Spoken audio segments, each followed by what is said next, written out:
로마서 5장 1절에서 4절 말씀입니다. 저와 번갈아 교독하고 마지막 절 함께 읽겠습니다.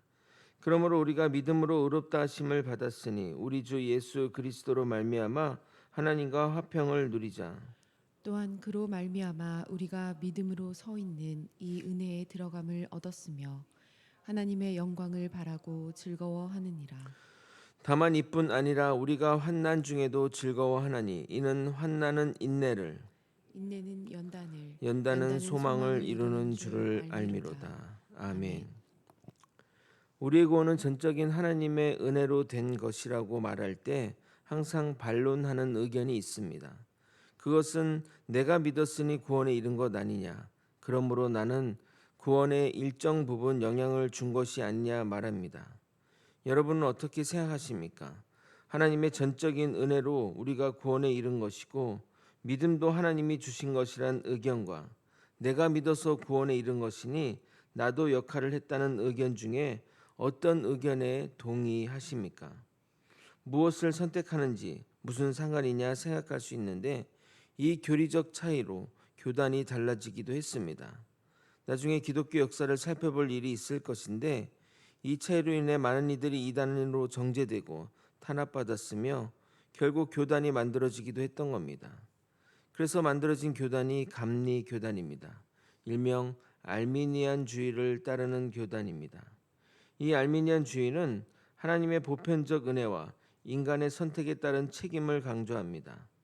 반대로 개혁주의의 전적인 은혜 교리는 하나님의 선택적 은혜와 하나님의 선택을 강조합니다. 여러분 모두 이게 무슨 말이냐 하실 것인데 이 문제도 로마서 강해를 하면서 서서히 풀어보도록 하겠습니다. 제가 서론 시간에 로마서가 결코 쉬운 책이 아니라고 말씀드렸을 것을 기억하실 겁니다. 차차 이런 내용들도 알아가 보도록 하겠습니다. 그러므로 오늘은 어제 내용을 좀 더 다룬 다음에 오늘 본문으로 나아가도록 하겠습니다. 오늘은 믿음으로 의롭게 된 자가 누리는 복을 살펴보도록 하겠습니다. 하나님을 믿는 것이 얼마나 복된 일인지 깨닫는 시간이 되길 예수 그리스도 이름으로 소원합니다. 사도 바울은 아브라함의 믿음을 너무나도 과장되게 포장하였습니다. 다시 한번 그 내용을 보도록 하겠습니다. 로마서 4장 19절입니다. 그가 100세나 되어 자기 몸이 죽은 것 같고 사라의 태가 죽은 것 같음을 알고도 믿음이 약하여지지 아니하고. 이 말은 아브라함 스스로 남자 구실을 못하고 사라도 폐경이 되어 자녀를 출산하지 못하는 상황에도 믿음이 약하여지지 않았다는 말입니다. 그러나 창세기 17장을 보면 전혀 그렇지 않았습니다. 창세기 17장 17절 아브라함이 엎드려 웃으며 마음속으로 이르되 100세 된 사람이 어찌 자식을 낳을까? 사라는 90세이니 어찌 출산하리요 하고. 말이 엎드려 웃었다고 한 것이지 하나님의 말씀을 비웃은 것입니다. 어찌 그것이 하나님께 영광을 돌리는 행동입니까? 그러나 사도 바울은 계속해서 아브라함의 믿음을 이렇게 진술합니다. 로마서 4장 20절 믿음이 없어 하나님의 약속을 의심하지 않고 믿음으로 견고하여져서 하나님께 영광을 돌리며. 그러나 실상은 오히려 하나님이 아브라함을 설득하고 그를 안심시킵니다. 그래서 아브라함은 하나님이 그렇게까지 말씀하시니 알겠다는 의미로 할례를 하게 됩니다. 이것을 두고 행동으로 옮겼으니 믿은 것 아니냐, 이것이 그의 의다 하신다면 받아들이겠지만 사도 바울이 기록한 대로 그런 믿음의 모습은 아닌 것 같습니다. 한번 계속해서 읽어보도록 하겠습니다. 로마서 4장 21절 22절 약속하신 그것을 또한 능히 이루실 줄을 확신하였으니 그러므로 그것이 그에게 의로 여겨졌느니라. 사실 아브라함이 능히 이루실 줄을 확신하였는지는 잘 모르겠습니다. 보여지는 모습만 보면 그런가 하는 정도입니다. 왜 하나님이 이렇게까지 그의 작은 믿음을 크게 보시는 것일까요? 하나님의 이런 모습은 자녀를 키운 부모의 모습과 닮아 있다 하겠습니다. 우리가 첫 자녀를 낳아서 그 자녀에서 가장 첫 번째로 듣고 싶은 말이 아빠 또는 엄마입니다. 그리고 행동으로는 아이가 두 발로 걷는 것입니다. 근데 그 초보 부모들의 모습이 딱 하나님의 모습과 일맥상통하다 하겠습니다. 아이가 아빠도 아닌 발음이 아빠로 발음하기도 아닌 어렵게 그냥 아바 뭐 하면 아빠는 박수치며 여보 들었어? 우리 딸이 아빠라고 하는 소리 들었냐고 나보고 아빠래 하는 건 말입니다. 또한 아이가 일어나서 뒤뚱거리며 한두 발 나가다 넘어지면 또 부모는 이렇게 말합니다. 여보 봤어? 우리 딸이 막 걸어다니는 모습 말이야. 이제 곧 뛰어다닐 것 같아. 이렇게 아브라함의 믿음을 크게 보시고 그를 그렇게 인정한 것은 아브라함이 달리 이뻐 보이거나 행동으로 귀여움 받을 만한 행동을 했기 때문이 아닙니다. 그것은 바로 우리에게 믿음으로 구원에 이르는 것을 보여줄 인물이 필요했기에 그를 택하여 보여준 것입니다. 그리고 우리에게 주신 의를 충족시키기 위해 예수님을 십자가에 내어주고 부활시킨 겁니다. 그러므로 우리는 정말 하나님 앞에 자랑할 것이 전혀 없습니다. 의롭다 할 어떤 행동도 하지 않았습니다. 그럼에도 하나님은 아브라함에게 베푸신 은혜대로 우리를 이끌어 가실 것입니다. 이 사실을 잊지 마시기 바랍니다. 이런 아브라함을 하나님이 의롭다 하신 것을 전제하고 오늘 본문으로 나아가도록 하겠습니다. 먼저 여러분이 1절을 읽도록 하겠습니다. 시작. 그러므로 우리가 믿음으로 의롭다 하심을 받았으니 우리 주 예수 그리스도로 말미암아 하나님과 화평을 누리자. 이 그러므로라는 접속사는 앞 문장의 내용을 받으면서 결론으로 나아갈 때 쓰이는 접속사입니다. 아브라함이 의롭다함을 받은 것처럼 우리도 하나님의 전적인 은혜로 의롭다 하심을 받았으니 우리 믿음의 대상이 그리스도를 통하여 하나님과 더불어 화평을 누려야 한다는 것입니다. 우리가 하나님과 화평을 누린다는 것은 이제 하나님께 나아갈 길이 열렸다는 것을 말하는 것입니다. 과거 죄로 인해 막혀있던 하나님과 우리와의 관계가 이제 나아갈 길이 열렸으니 얼마나 감사한 일이겠습니까? 이것이 바로 우리가 예수를 믿음으로 받는 복 중의 하나입니다. 이 자리는 바로 은혜의 자리입니다. 은혜로 들어오게 되었고 은혜 안에 거하게 된 것입니다. 그리고 우리는 이후에 주의 영광에 참여할 기회가 주어질 것입니다. 2절입니다. 또한 그로 말미암아 우리가 믿음으로 서 있는 이 은혜에 들어갈을 얻었으며 하나님의 영광을 바라며 즐거워하느니라. 그리고 우리는 먼 훗날 주의 영광의 보좌로 나아갈 것입니다. 거기서 하나님과 평화를 누리고 화평을 누리고 하나님과 함께할 것입니다. 이런 복을 누리게 될 자는 한 걸음 더 나아가 환난 중에도 기뻐하는 깊은 신앙의 차원으로 나아가게 될 것입니다. 3절 4절을 여러분이 한번 읽어보도록 하겠습니다. 함께 읽겠습니다. 시작. 다만 이뿐 아니라 우리가 환난 중에도 즐거워하나니 이는 환난은 인내를 인내는 연단을 연단은 소망을 이루는 줄 알미로다. 이 말은 우리가 하나님을 믿음으로써 환난을 겪는다는 의미로 해석하면 안 됩니다. 이 말은 피할 수 없는 고난과 환난 중에도 즐거워할 수 있다는 말입니다. 인간은 누구나 삶에서 어려움을 겪는데 그것은 누구도 예외가 없습니다. 나이가 들면 병이 들고 누구나 죽음이라는 것을 피할 수 없기에 환난은 없을 수 없습니다.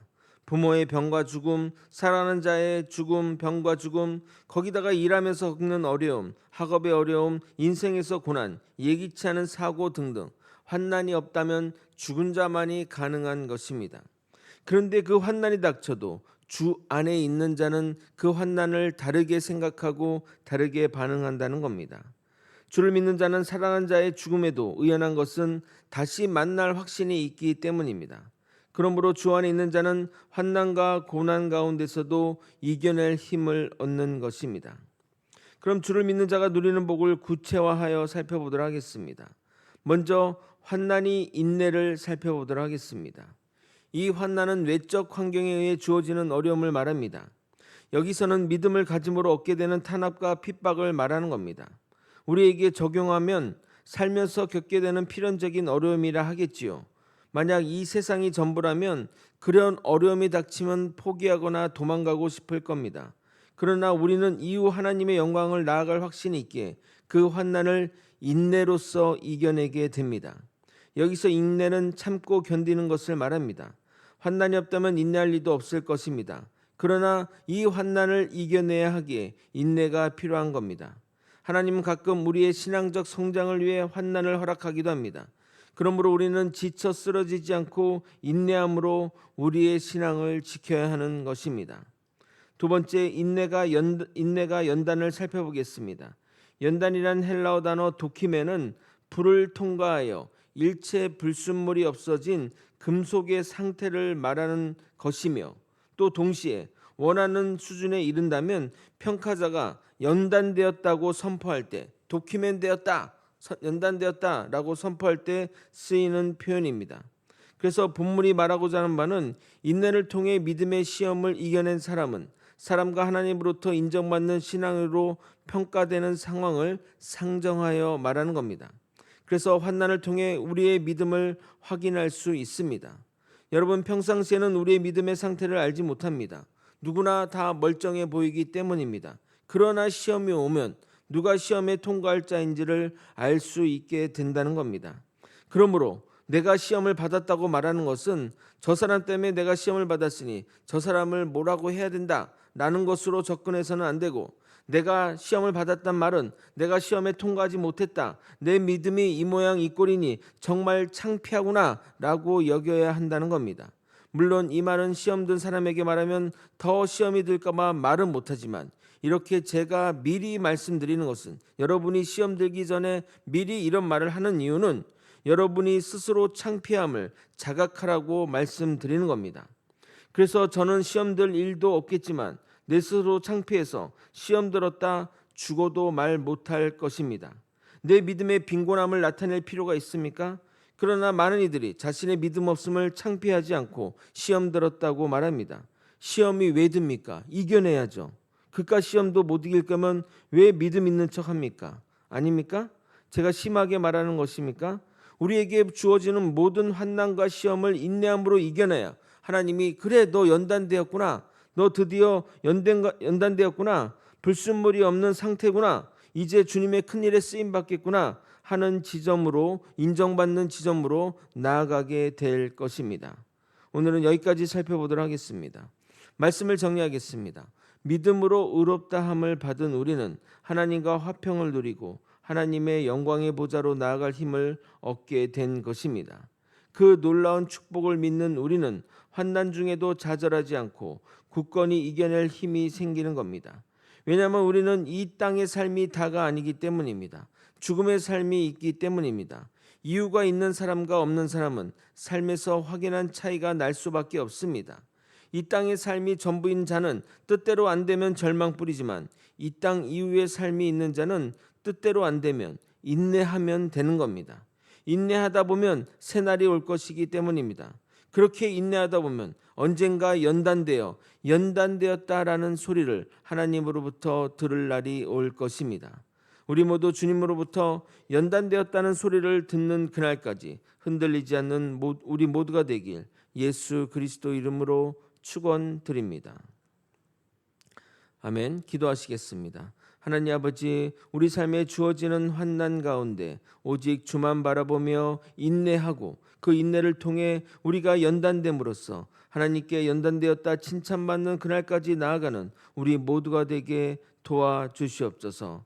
아버지, 환난과 시험은 이기라고 주신 겁니다. 절대 환난에 지거나 시험에 받는 일들이 우리 가운데 있어서는 안 될 줄 믿습니다. 불굴의 믿음과 하나님에 대한 굳건한 신뢰로 주님을 따라가는 우리 모두가 될 수 있도록 역사하여 주시옵소서. 이 모든 것 우리 주 대신 예수 그리스도 이름으로 기도드리옵나이다. 아멘. 다음